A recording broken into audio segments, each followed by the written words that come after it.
Alors, le moule a été beurré, fariné. Ma pâte, je l'ai étendue finement. Maintenant, je vais étendre la crème de marron sur la pâte.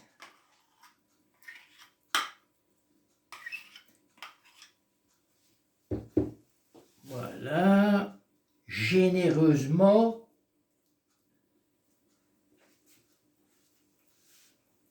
Comme ça. Là, il y a un petit peu de pâte à côté, mais c'est pour faire une petite brioche. Il ne faut pas le dire, c'est pour ma chérie d'amour.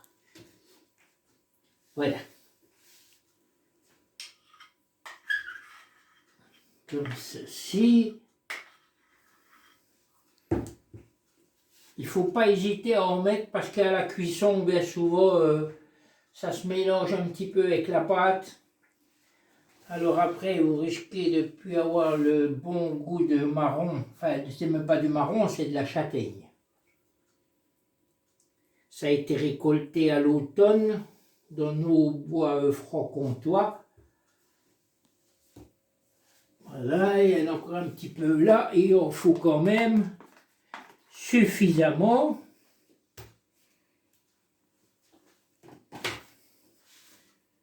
On dirait presque qu'on fait du mortier. Voilà. Surtout pas mettre de farine avant la crème de marron dessus, hein, parce qu'alors là, ça ferait un petit peu du gafouillis.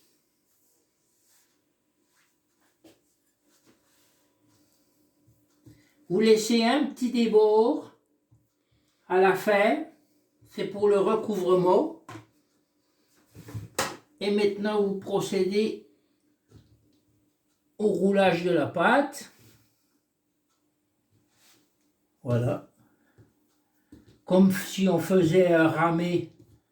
Les gâteaux de Noël, c'est un peu comme ça, mais c'est fait avec des fruits secs, des abricots, c'est le même principe, hein. Moi, je mets de la crème de marron parce qu'aujourd'hui, j'ai envie d'une brioche à la crème de marron. Voilà, vous voyez, ici sur le bord, vous avez un petit bord où il n'y a pas de crème de marron. Voilà, ça c'est pour le repli. Voilà.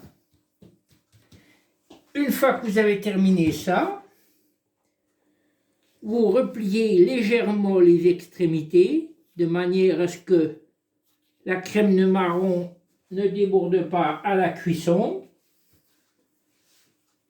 Et le plus difficile, c'est de mettre tout ça dans le moule. Voilà. Ceci terminé. Vous n'avez plus qu'à enfourner et attendre à peu près 20 minutes de cuisson à 180 au départ, et après vous baissez un petit peu. Enfin, il faut surveiller, hein. Si vous avez un four à chaleur tournante, c'est encore le meilleur. Et voilà. Moi, je prends toujours un moule qu'on peut régler comme ça. On est sûr qu'il rentre dans le moule, dans le four. Et voilà.